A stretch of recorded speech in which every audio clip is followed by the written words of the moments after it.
Welcome to the Put on Waivers Media Group, home of the Put on Raiders podcast and the Student Body Right podcast.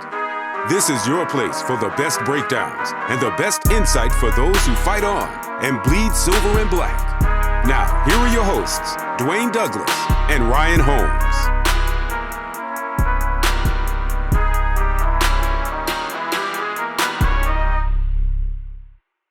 And welcome everybody to the glorious episode of the Put on Raiders podcast. I'm your host, Dwayne Douglas, along with Ryan Holmes, and we are podcasting on the beautiful shores of the Pacific Ocean.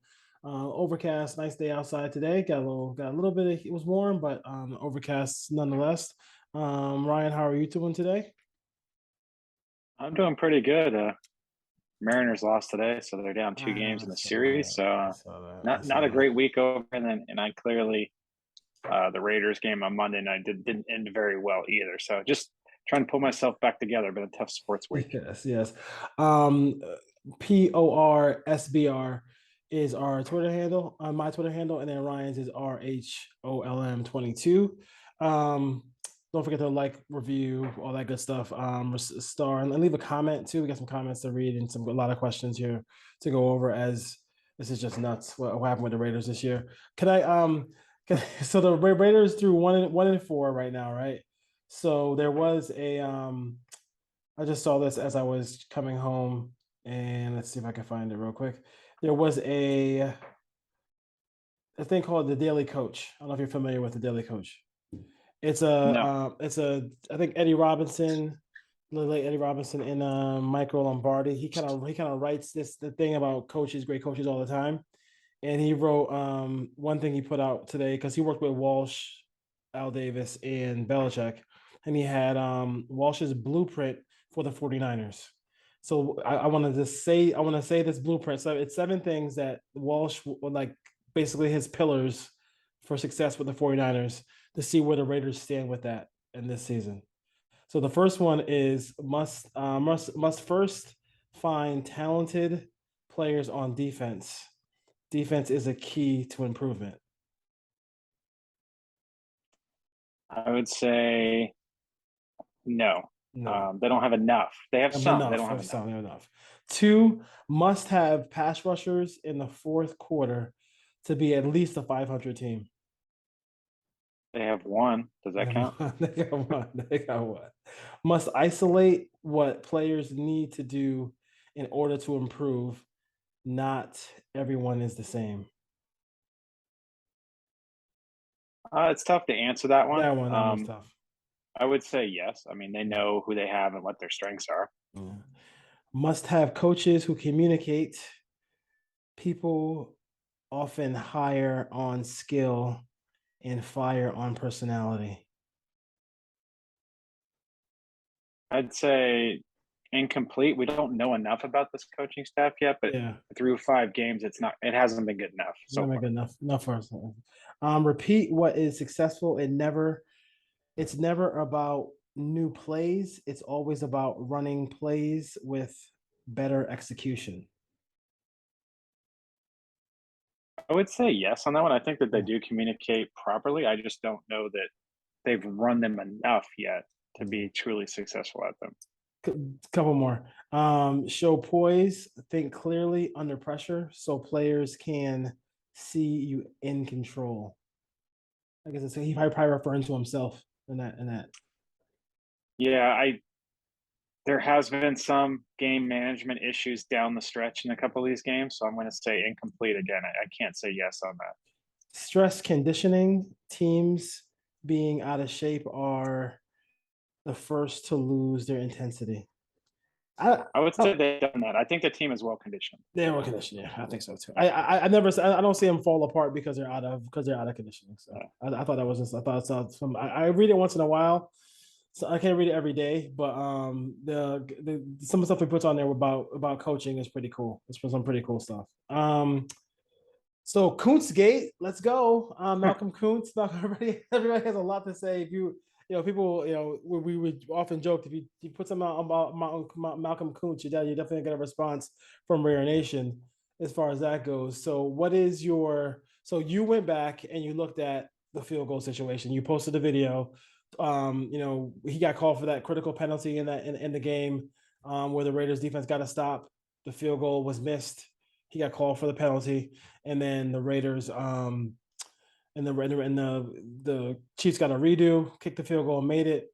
What was your findings when you saw the game, and then you went back and saw all the field goals from that the Raiders have taken this year? Yeah, so I was interested, obviously, in the holding penalty because the one that they called on Malcolm Kuntz was kind of iffy. You could see that he was doing something that wasn't natural, but there was a couple of other that are even worse than the one they called. So a lot of things can be true here. It's not black and white. Did he commit a penalty? Yes. Did they have to call it? No. Has it been called between 2015 and now? No. But going back through it, so I looked at he actually did it on one of the extra points in the Chiefs game too. I didn't post that one, but if I went through all 4 field goal attempts, the first one he clearly doesn't try to hold. He's rushing from the right side, tries to run through the blocker. It looks normal. That's the first video I posted. So I posted 4 field goal attempts. The first one, he does not try to hold the guy. The second, third, and fourth one, he clearly does. So if you watch Malcolm Kuntz, he's the third man in on the 6-man side. He steps forward with his inside leg, plants his inside leg in the ground, takes his outside arm and puts it around the Chiefs player and tries to turn him. And it's clear as day. On one of them, he actually does it. He gets the guy completely turned. They don't block the field goal. But he did it 3 times in a row. The last one, you could tell, was against number 73, the one that actually was penalized. 73 knew what was happening because it had already been done to him once before. So that's why you kind of see him lean forward and try to grab Kuntz, because he knows exactly what Kuntz is doing because he's already done it prior to that same player. So that's kind of why you see, in my opinion, why number 73 goes towards Kuntz at the snap rather than normally those guys stand there, get run over, and they just put their arms out and hope that no one blocks the kick. So you see kind of a different block from 73. So I posted that. It went crazy on social media. It turned into I wish people would not click. And when they hit reply and get into arguments with people, so Chiefs fans and Raider fans are going at it for 2 straight days. I didn't need to be tagged in every one of those. And my phone was blowing up with people just arguing nonstop about, well, they should have called it 3 times. Well, what about the hold on the Chiefs defense when the guy pulled Parham and they got a pressure on Carr, which is all true. And it just turned into nonstop, people just fighting. And then the video got into the hands of some Chiefs people, fans, radio hosts that started retweeting it. And then it became a full-on slugfest where it was Chiefs people were liking and retweeting it, and then the Raiders people were arguing with them. So this morning, I was called a bunch of names, an idiot. I was told to shut the F up and don't post stuff like that. And all I was doing was showing the plays. I didn't do anything. I'm not out here. I'm a Raiders fan too. At one point, I tweeted to the guy, hey, I'm a Raiders fan. I'm a season ticket holder. I hated the call too. I was mad at the TV. You can ask my wife. I'm yelling, how can they call that? I'm running to the bedroom to complain about it. So I wanted to see. Yeah. And Malcolm Kuntz absolutely committed a penalty 3 times. Yes. They only called it once. I don't think they called it because he missed it. The flag came out before the miss. I think it was, maybe my wording was wrong when I said the refs had enough and finally flagged him. People got upset about that's not how penalties work. But that's clearly what happened. Someone on the Chiefs mentioned what Kuntz was doing. This was in the game plan. It was clearly put in. Malcolm Kuntz has not played that position on field goal block all year. I looked at every field goal against the Raiders where they were trying to block it. It's been Cleveland Farrell every game before this in that same exact spot. So this was something that was put in clearly by the coaching staff, and Kuntz was obviously shown how to do this technique where you're basically trying to turn the offensive line to create an alley. Once is fine. It didn't work. 2, it didn't work. I don't know why they kept doing it. Yeah. They did it 4 times if you count the one time on an extra point. So people were saying that happens on every field goal every week. I watched all the field goals from the Raiders' opponents this year. So in the game, everyone the Raiders kicked and everyone their opponents kicked. I didn't find any instance other than what Malcolm Kuntz, anyone using that technique. So it sucks. They got called. I think I said they got their hand was caught in the cookie jar. That's exactly what happened. The Raiders tried to get away with it. and they just kept doing it. And finally, they threw a flag. So I don't know if the special teams coach said something. I don't know if one of the linemen said something, but someone alerted the official to what they were doing. Yeah. And they got caught. And to the point where, like, you try it maybe that many times against a opponent on Monday Night Football with a crew that is known to like throwing flags. And you're a member of the Raiders. This crew was the crew that called it the last time it was called in 2015. Like, someone should have known that. Someone should have known that too. So yes, that piece I didn't know. They're actually the same crew who called it in 2015. Same crew. Yeah. So called it against Khalil Mack. Oh my god. So yeah. So like, let's just same umpire. That should solve. If you have questions about that, I think he solved that. You can put a video up and then block out the reply. Like when people do that now. Like, well, they'll put something really angry out and then just block the reply so nobody can reply to it. So yeah, or whatever. So it is what it is. But I mean, I didn't expect it to do what it did. I literally just wanted to show what happened in the game. That's it. I'm just showing this is what happened. I wasn't saying it should have been called or it should have been called. I was just saying, look, this is what happened. This wasn't a one-time thing. And it didn't have effect. I mean, it didn't have an effect on the play. It didn't create a lane where the ball with the ball was getting blocked for the field goal. So yes, I totally agree with you. I just think it's hilarious that that took that kind of form, if you will. Maxx Crosby's behind you. I believe his daughter was born today. So yeah, shout out to Maxx Crosby and that we don't usually, but babies are cute. I give props to babies, and he played a tremendous game. I mean, the guy is incredible. And as far as his play, I think let's talk bright spots real quick. Maxx Crosby, what we saw from Chandler Jones, and then 28, man. I mean, he is really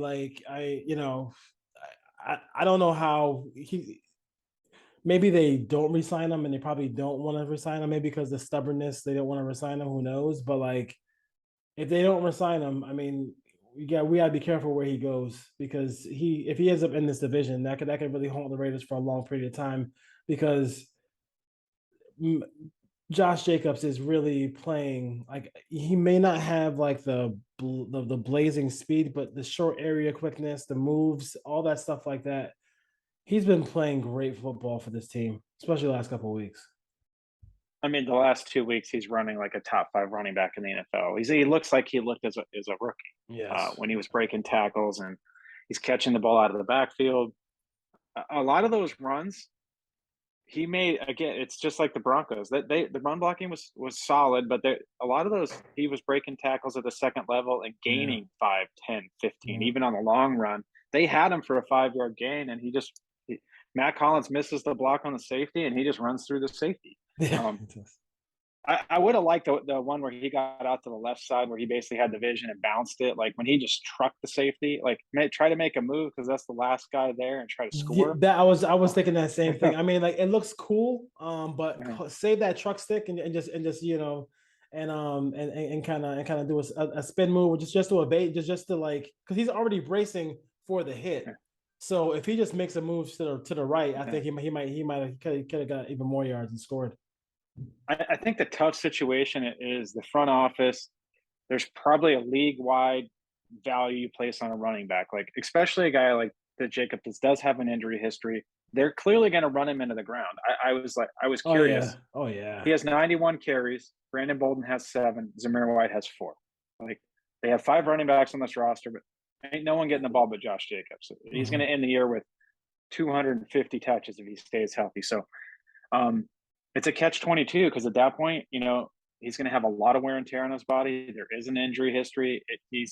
Every game he goes out there and plays like he has, the value is going up. And I would think the front office has an idea of what they want to invest on the roster at that position. Regardless of who the players are, they probably have a budget for how they want the running back room to look based on some other needs on this roster. So he's making himself a payday. There's going to be teams lining up. I mean, the Rams could use him. The Chiefs could use him. The Chargers. If he wanted to be in a 2-back system, I could see him go to the Chargers. Some top teams, the Buffalo Bills. You imagine Josh Jacobs on the Buffalo Bills? I know, no, in the weather. There's a lot Oh my of God. teams That'd that be could sick. use a back like him. The Dolphins could use a back like him. So there's going to be no shortage. It's going to come down to money. Like if he's looking for $10 million a year, like there's teams that just won't give that to him running. Yeah. His age isn't in his favor. But you mentioned Maxx Crosby. I was curious. I'm on the Raiders stat page right now. He has 6 sacks this year. The Raiders have 8. There's not another defensive lineman on this team that has 1 sack. There's none. It's Denzel Perryman and it's Nate Hobbs are the only other 2 guys that have a sack. So what Maxx Crosby's doing with literally no one helping him, I know, it's crazy. It's crazy. It's crazy.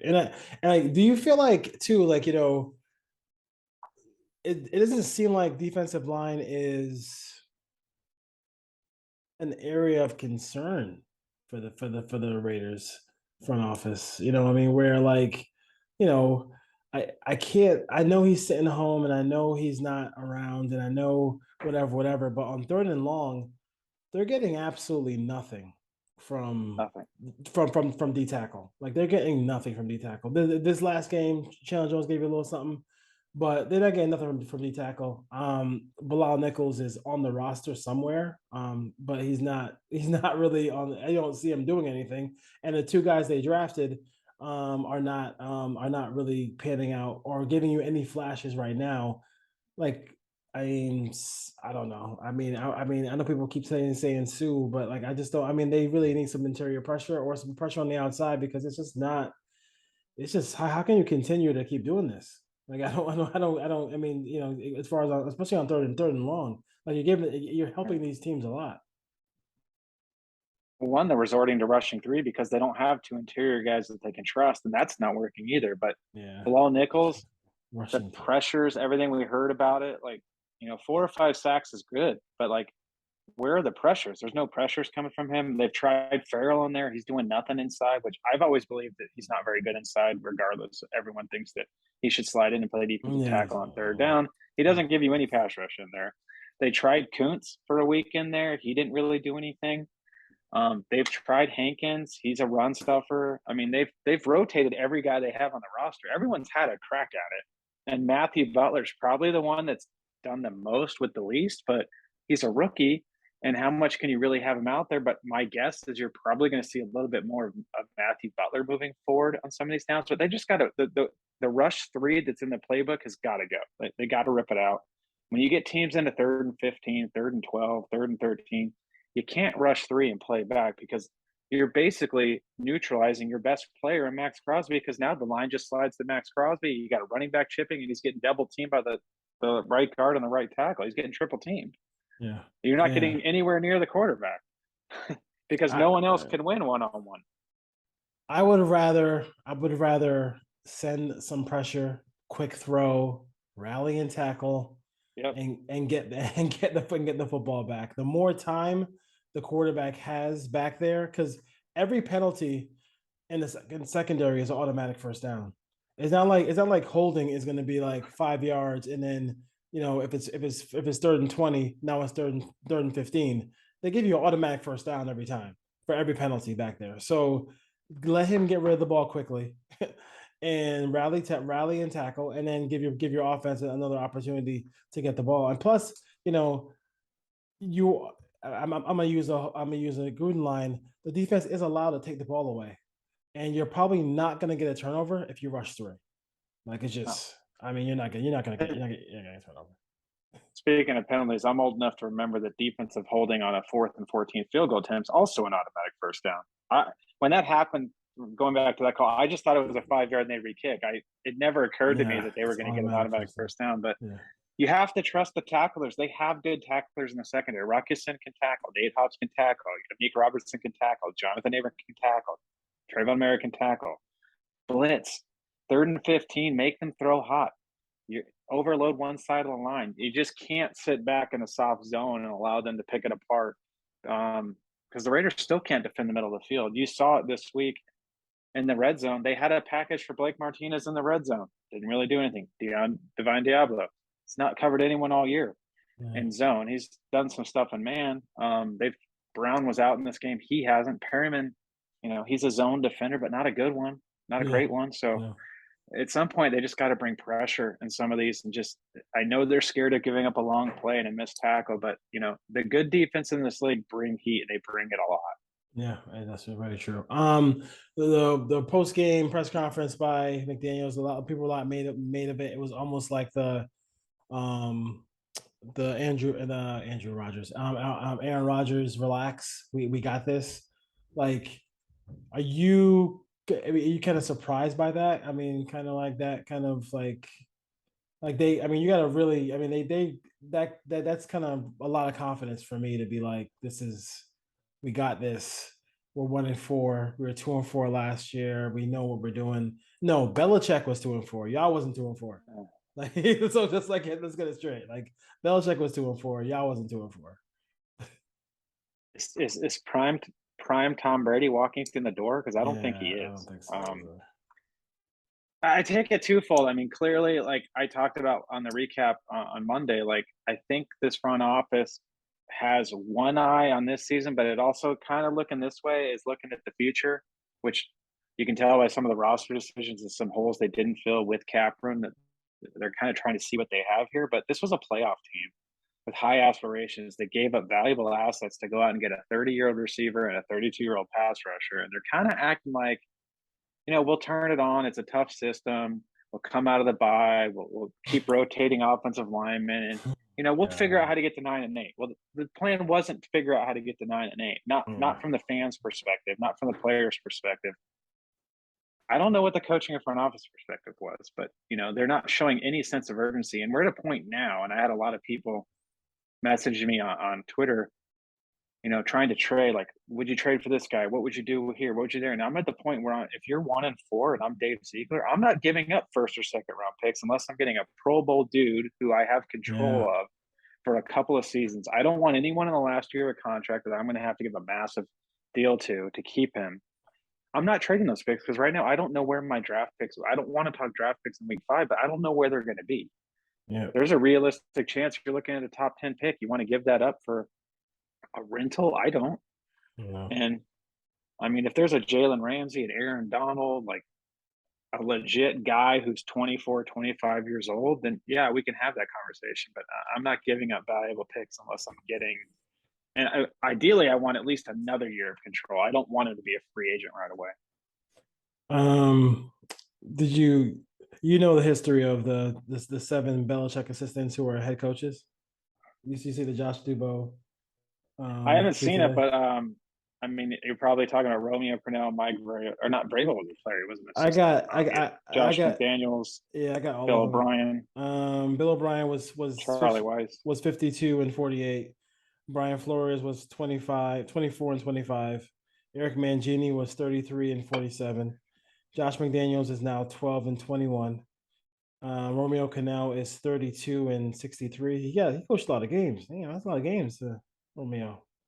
Matt Patricia, 13, 29 and 1. Aaron, I almost said Aaron Judge. Joe Judge was 10 and 23. I don't know. I'm not great at math, but that doesn't sound very good. I think you're good at math. I'm not gonna, I don't buy that. I'm pretty good at math. I don't buy that. Let's see. So looking, so like five running backs. Why? Like, we're not using any of them. What are we like? What are we like? I mean, that's why. I mean, I saw somebody tweet that the other day, and I keep like slipping my mind that they have 5 running backs. And if we're gonna sprinkle in a little bit of Zamir White, can he just like line him up right behind Johnson and the offensive line, and let's see him run some of these plays. Maybe he can break one of these for a real long run. Because they're blocking up. It looks like at times they're blocking up front pretty well on some of these run plays here. But like, it seems like it's such a wasted area right here. Why are we what are we doing with 5 running backs if we're not gonna use them? Yeah, the way they've used White is interesting because they've only really used him on perimeter runs. You had the flip play that he got the first down against the Broncos.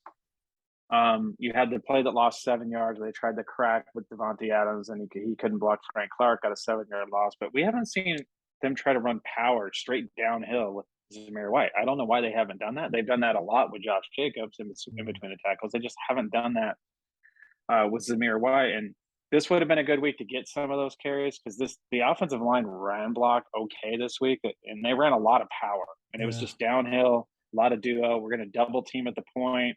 And Jacob Johnson was a phenomenal run blocker this week. He was laying everybody out. And he was. Jacobs ran right behind him. Like, I would have liked to see Zamir White get a couple of those carries. You know, they're using Bolden quite a bit on third downs, but, you know, where is Amir Abdullah? Especially this week when Waller went out and then you were shorthanded at wide receiver. Why are they not getting these backs involved and you know, spreading them out and just getting in the ball in space? Like you saw, like, where's the James White package we heard about? I haven't seen it. I've seen a lot of check downs on third down to Brandon Bolden, but I haven't seen anything created other than one swing screen to Amir Abdullah. And Britton Brown, great preseason player. Where is he? Like, if they're not going to use him at all, at this point, no one's going to claim him if you put him on the practice squad. Like, fill the roster spot with another lineman, another defender, another wide receiver, another tight end. Like, there's no reason to have him on this roster if there was no plan to ever really involve him. Just stashing him for the whole season so far hasn't done any good. What of all the third down backs in the league, wouldn't we say that, like, Brandon Bolden's probably the slowest, like oldest?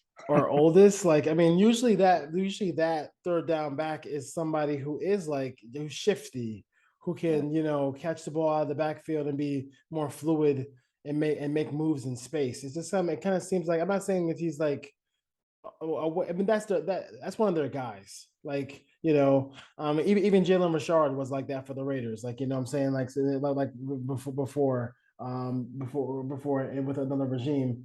But I think that's kind of like worrisome to me. Like, I don't know why Abdullah is like not getting anything. I mean, the veteran is not getting any part of it of play at all in this, and it just kind of drives me crazy to kind of see this.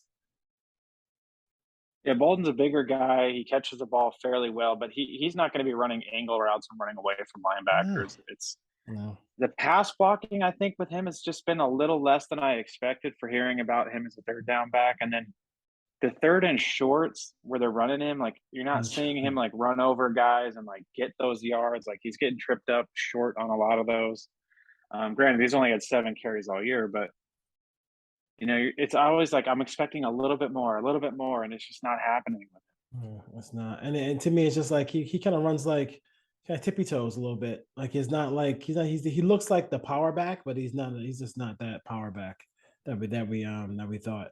We're still having fun with the O-line shuffle. So I'm getting close to saying, like, just play the guys that you have there now. I think Alex Bars, his run blocking has been okay. Like, when he's double teaming with James at either right guard or left guard, like, they've gotten plenty of movement with him. It's more getting beat in the pass protection that he's been beaten quickly quite a bit. I didn't like the switch. Someone asked me on Twitter why I thought Dylan Parham went over to left guard and Alex Bars went over to right guard. The best I could do was, I think it's because they wanted to run a lot of power, and they wanted to pull the left guard. They wanted to run behind the right side so they could get Thayer Munford and get the big 6'0" lineman. And then Parham is a much better puller than Bars.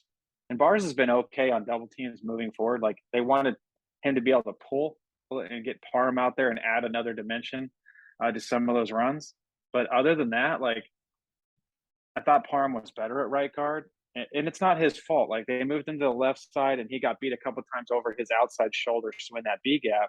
But, like, he's not used to seeing blitzes come from that side. He hasn't even got a ton of reps at left guard that we know of. It wasn't really talked about in training camp. It was really just center and right guard. So I don't know. I don't know why they did that. But at this point, just put those guys out there. If you want to leave Parham at left guard, leave him at left guard. If you want to move into right guard, leave him at right guard. And at right tackle, I don't know what to tell you. Like, everyone is they're mad about Illuminor missing the block on the roughing the passer that got called. It should have been a touchdown to Mac Hollins because he was running wide open down the middle of the field. But Jermaine Illumore is what he is. He's 27 years old. He's a fringe roster guy. He's a backup, serviceable backup offensive lineman. It's to expect him to play right tackle at a high level. So it's not going to happen. So if we think that's going to happen, it's not. Thayer Munford's not ready. Everyone's like, when is Munford starting? When is Munford starting? I say it's 50-50. He starts coming out of the bye because I think he's okay, but everyone just completely – he's like the Malcolm Koonce of the offense. Everyone completely forgot that Randy Gregory ran him over like 3 or 4 times last week in pass protection and just bullied him. So that's going to happen. I know what happens to Illumore. Guess what? It's going to happen to Thayer Munford too. So it's which one do you want out there? So I think Munford will slide into it, and I think Illumore is going to slide back into that swing tackle position would be my guess. So, I think – coming out of the bye, it's probably 50-50 that Munford's going to be playing right tackle.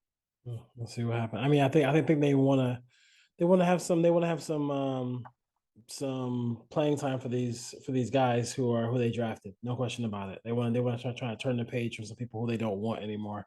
Some questions here. Just kind of weaknesses. They want to know weaknesses are what do we see like the weaknesses and strengths of McDaniels and Patrick Graham so far. I would say with Patrick Graham, I think his willingness to be kind of unconventional at times too, and try to do some different kind of things. But I do think there is a pattern of like the not his blitzes like work, so it's kind of like frustrating because like they either get pressure or they get a sack.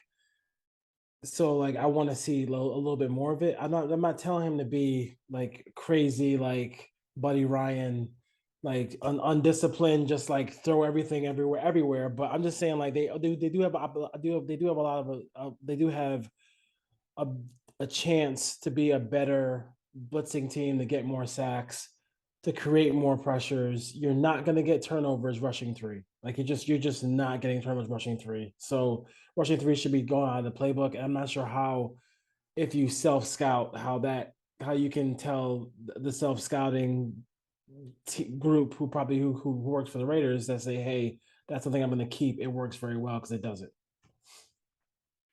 Yeah, Patrick Graham's interesting to me because he's changed up the defense pretty much every week. So there's a lot of packages. There's a lot of scheme versatility. This week they basically played man like over 80% of the time. It was literally like, we're just going to play man. And it worked for most of the game. And then, Hobbs started getting beat, and then, they wouldn't get pressure when they rushed 3 on 3rd and long would be a first down. I thought his plan on Travis Kelce was really good from 20-yard line to 20-yard line. It was. They were doubling him. They were bracketing him. They were doing all kinds of stuff. They had Farrell out. Farrell actually, like 3 or 4 times was good, other than the one penalty he got. But it worked.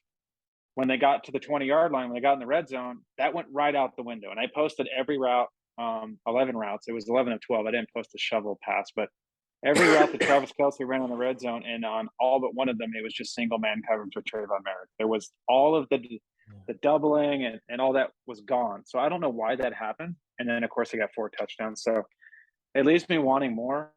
I think the secondary's actually played pretty well for the most part. You haven't seen guys running completely wide open. This isn't Paul Gunther's defense.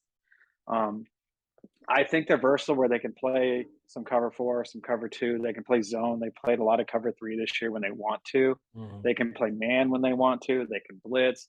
It's just they got to get more pressure. I would love to see Patrick Graham with a couple of more pass rushers on this defensive line that could get pressure a little bit better and then really see what this defense could be. But I still think they're a pass rusher and a half short right now. Until they can figure out how to get Chandler Jones going every week, and how they need at least one guy on the inside to step up. And obviously the linebackers are an issue.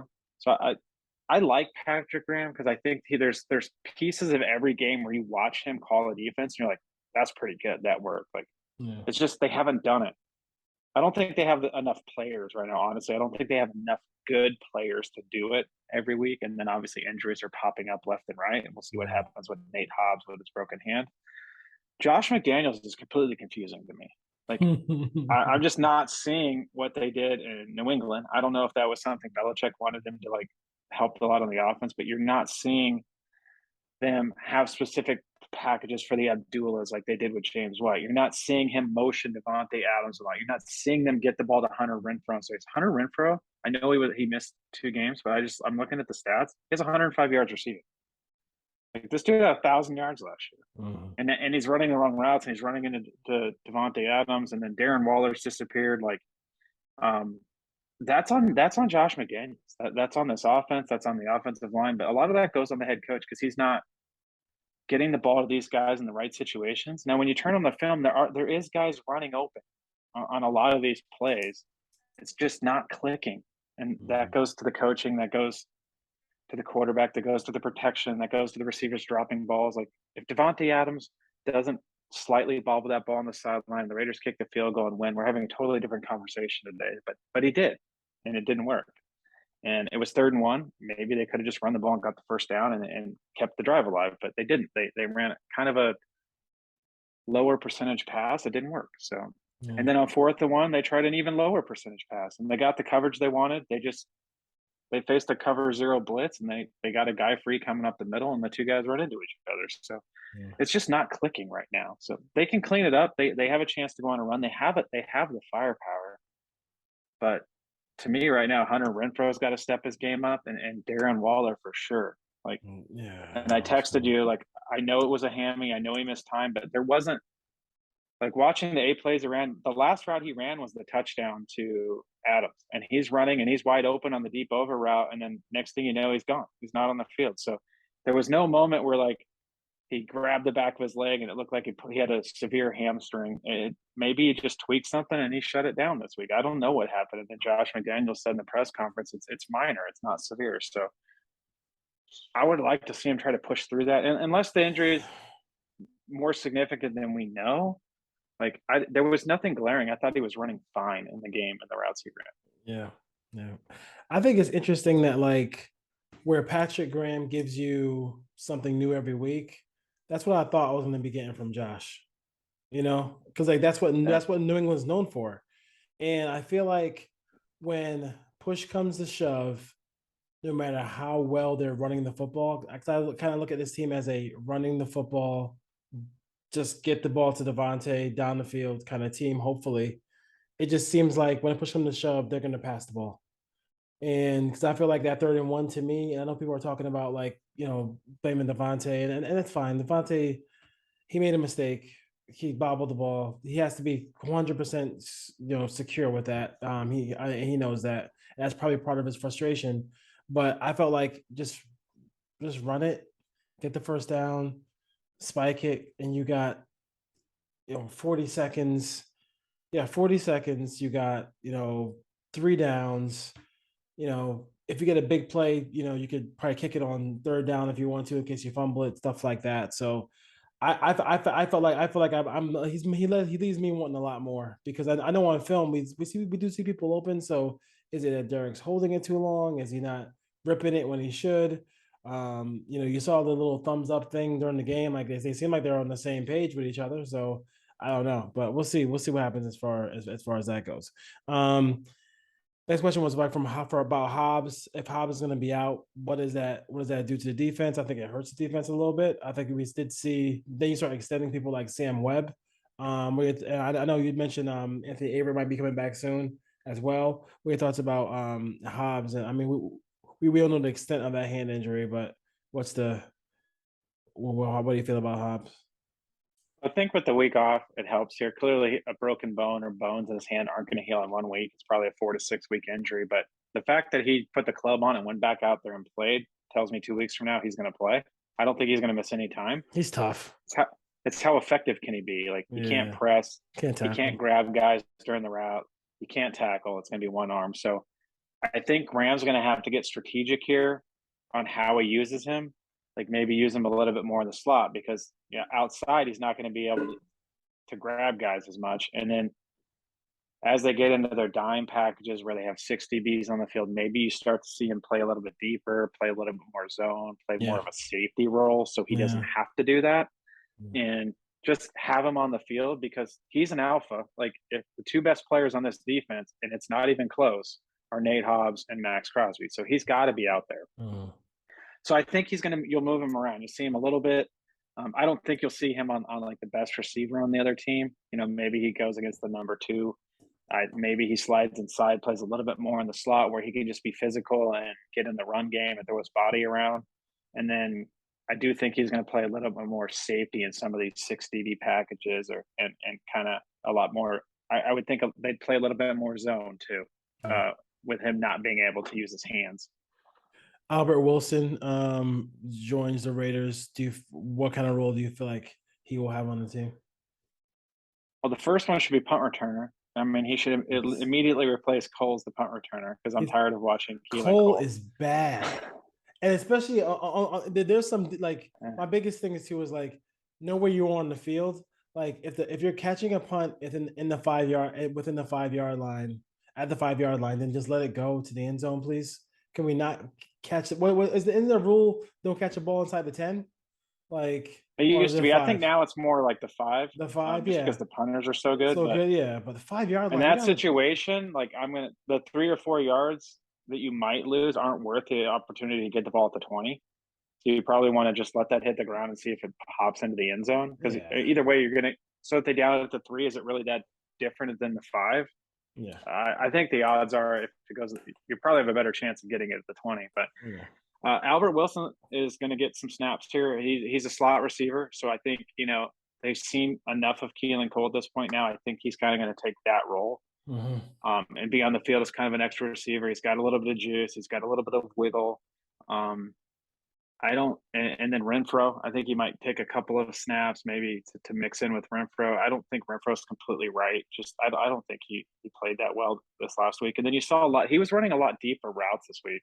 Clearly the goal this week was to get the ball vertical down the field after watching the All-22. And that's not really Hunter Renfro's game. So if they want to do that a little bit more from the slot, then you need to get Albert Wilson a couple snaps in there. Albert Wilson is really good at those bubble screens, tunnel screens, those quick plays where he can just be a running back in space with the ball in his hands. So that's probably the role he's going to get in. It's probably 2 targets a week. It's not going to be a big role, but I think as a kick returner, he'll get a chance. The Nelson Aguilar package, the three catches a week. 3 catches a week. We did Parham and Miller already. Trayvon Moore. Anything they can do to get him to be more of a playmaker?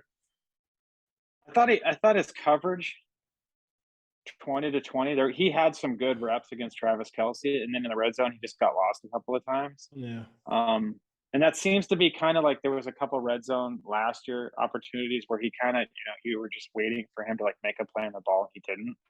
I thought his tackling in this game was pretty good. He saved some longer plays, pretty good in open space with tackling. That was good to see, but you want to see him get his hands on the ball. He's got to be a ball hawk. We drafted him to be a ball hawk. He can't just be an average safety out there. They drafted him to be a playmaker on this defense. Yeah. So they've moved him around. He was good on blitzes. So we'll see what happens. It seems like the kid from was it Holland, the kid from Miami. It seems like he seems like he's making. It's like he's making more play. I mean, because it was basically between those two, right? I think he got drafted after. So and Richie Grant. Yeah, Richie Grant. Yeah, Richie Grant. We love Richie Grant. Our guy. That's our guy.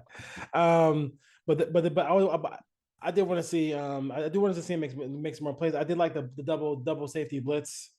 That led to a lot of incompletions. Where I think they brought him on one side and brought Abram on the other side. So I think that worked as well. I think the last thing was the cameraman gate, what's going on with the whole Adam Adams thing. I don't know I think the league got a lot going on right now, to say the least, with Daniel Snyder and that whole situation.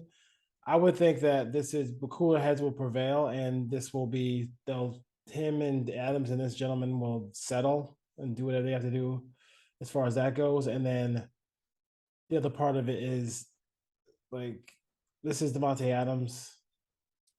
Are we really going to have him miss games because of this? I mean, I know people are just trying to.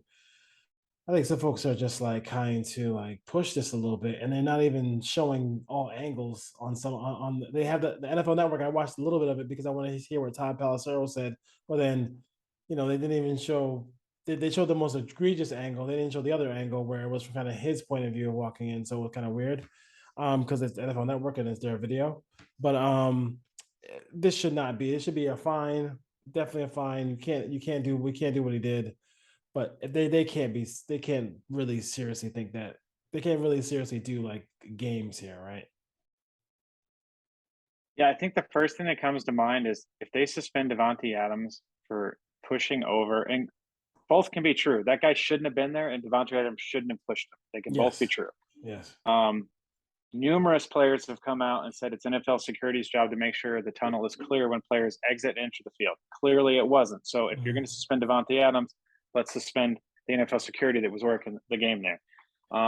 It seems like the Kansas City Police Department is more interested in what Devontae Adams did than Andy Reid's kid when he got in that car accident and seriously injured. I don't remember if the kid passed away or not, but there was a serious injury. They did not pass away, but they're I think they were severely hurt. Yes, I told them yes. Yeah. If we want to go there, we can go there. Yeah, we can go there. And I think to me, like, it's funny because you have some reporters, Michael Fabiano came out and said, absolutely suspend him. And then Adam Schefter's like, this could be a suspension. And then all the reporters started running with that. And then you had other reporters that say, no, this is not a suspension. Every player that's come out and talked about it says, no, this should not be a suspension. It's being talked about on daytime TV. Like this thing like grew legs that are unbelievable because one, if you see the angle that was posted, like Adams has his head down. He's walking off the field. This dude comes from his left. His tripod hits Adams in the leg, like before he gets in front of him. So like he's probably like, what's going on? And this dude's like got this tripod and runs into him. And he just shoves him over. He shoved him down pretty hard. Yeah. He should have helped him up right there in the moment, but he immediately apologized in the locker room. He immediately went on Twitter and apologized. Fine the dude 100, 150, 200 grand, whatever you want to fine him. But if Aaron Donald can take helmets off and start swinging at dudes' heads in training camp, and the NFL's like, it's training camp, we don't control it. Like, their job was to make sure the tunnel was clear. The NFL did not provide that for Devontae Adams. So I don't think this deserves a suspension at all. It was wrong. He shouldn't have done it. He's apologized. Move on. The fact the guy filed an assault charge, like, get out of here with that. Yeah, I mean, it's the payday. It's the payday. We all know that. And last thing, I mean, from news, Gruden won a bat. Did Gruden win something today? Like a bat, like it can't be arbitrated. I think it was ruled in his favor that they can't. This is not going to go before an arbitrator. It sounds like it's going to go to court. So Gruden will have his day in court. And then, you can't mess with Daniel Snyder, I guess. I mean, here's the one thing I will say about Daniel Snyder. And if you're a Commanders fan, congratulations. You won tonight. One of the worst games I've ever seen in my life. 12-7 over the Bears. But you have an owner who has never won anything ever. And is more like he took instead of trying to help the team be better, did all this stuff with taxes and everything like that. But if it's true that he hired private investigators to follow the commissioner and other owners around, like, dude, like, I mean, I need a refund of my season because he's not even trying to win. Like, I mean, like, there's some owners who are like not trying to win, be 8-8, and long as y'all keep paying money, it's all good. That's not even making an effort to win in any way whatsoever. I want to know if he did it and then what he has on Goodell. Like, I want to see the Netflix series on that. But it's watch it be like I don't know if it's true. Him eating ice cream late at night. Like, watch it be something stupid like that. I mean, if he has legit dirt on Roger Goodell and he knows, like, they're not going to do anything to me. Like, if anything happens to me, I got all this info, and it kind of seemed that way in the ESPN piece. I actually was watching SportsCenter this morning when they were talking about it. Like, I didn't read the article yet, but like, sounds like he's like, do whatever you want. I got dirt on y'all. Like, if you want to do anything, we're good.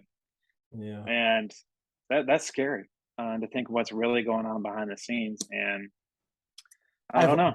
I've always said something about the NFL too, about like it's sometimes when a corporation is making so much money, they eat themselves. And like, everybody's making money. There's no reason for it not to just be cool, but like, for some companies will just eat themselves, and it would be crazy to think that the National Football League like ate themselves and had like some controversies behind it that would actually really hurt the league to the point where like it would really like hurt them financially. I mean, they seem like a juggernaut, but you never know. You never know. You just recapped the whole Netflix special and one basketball. Like that was And the one whole, and one that was the whole basketball. thing. I Yeah, didn't they see ate that one. themselves. Like, oh, you should watch it. It's good. That's good. And then yeah, I don't know what could he possibly have in Roger Goodell? And we know, like, I want to know what was on the Spygate tapes that Goodell just magically burned and they disappeared. Like when they were covering up stuff left and right for the Patriots. Like, does Daniel Snyder like know what was on those? Does he have copies of it? I want it. What does he have? Like, Dude. it's so interesting. Like Belichick is so detailed. We already know what's on those things. Like we know what's. I mean, it's probably the most detailed thing you could ever possibly imagine about that. But we don't like. It's amazing. Think about talk about a series. There's been so many. This is the reason why I won't watch the Tom Brady thing. I won't watch any of these NFL things because like there is no Spygate documentary. That makes no sense. You have Tom Brady, you got Bill Belichick, you got it's like the perfect storm for a documentary, and nobody's done one yet. Especially after the split, now that Brady's in Tampa and like Belichick's out there on his own now, like it's the perfect time to get that out there. Maybe after Brady retires, maybe they Somebody don't will want it out talk. there while he's playing. Somebody will talk. Somebody will talk. All right. It's got to be out there somewhere. Bye week for the Raiders. One thing you want to see them come out of the gate with when they come back. Score touchdowns. I was looking through their stats and I was like, okay, just as a quickly, if you look at first downs, yardage, third down conversions, they're exactly identical to their opponents. Fourth down conversions, 5 of 7, opponents 4 of 9. The yardage is within 7 yards. Like it's literally the same. Even and then Steven, there's this column that says field goals, and the Raiders, believe it or not, have kicked 15 field goals over this year. Their opponents have kicked 4. Oh, so like the opponents have only kicked. They played 1 and 4. They played 5 games, and their opponents have only kicked 4 field goals. They've made 4. They're 4 of 6. The Raiders are 15 of 15 on field goal. I looked at it like 3 times. I'm like, Daniel Carlson's made 15 kicks already. Yeah, it's been 5 games. Fantasy God for me, it would be defense, and I want to I just like I just want to see more. I want to see more turnovers, and I think if we play more aggressive, you'll get those. And just like I don't understand that because I see it with all the. I think it's not just Patrick Graham. I see it with other defensive coordinators. Why are we blitzing when they're in the fringe 20-yard line where like you have them backed up, and they don't do it when they're backed up, and it just boggles my mind because if you get better field position or stuff like that, it's no field goals, whatever, no touchdowns given up. All right, Ray Nation. Enjoy the bye week. Watch some offensive lines this week so you can understand that offensive line play around the entire landscape of NFL has been horrible. It's not. Last thing I was gonna say, yeah, I don't remember where I saw it, but there was something on Twitter yesterday. It was grading like pass block win rates. Do you know the Raiders' offensive line is actually like above average in pass block win percentage this year? It's not the reason why they are 1 and 4. I would say I think it's pretty clear. It's not the reason why they're 1 and 4. It's not. I'm not sure I agree with that. Like there are plays. It just seems like when they do mess up, it's like it's catastrophic. Big plays are it's like it's not when they're running sticks and it's a 7-yard route. Like they're messing up when it could be a touchdown or a big play down the field. But to me, it's more the penalties. Like we talked about Jermaine Illuminor. Like we know what kind of player he is. We can live with what kind of player he is. But if he's going to be that kind of player and commit penalties, that's kind of the death nail where it's like, okay, let's try someone else because of the penalties. It's not the play. To me, it's the penalties. Yeah, biggest thing. All right, Ray Nation, enjoy the bye week. Take care. UCLA, USC, Utah this week. Everybody predicting USC to lose. So we'll see what happens in Utah for the Utes and the Trojans. All right. Take care. Peace. All right. Peace out.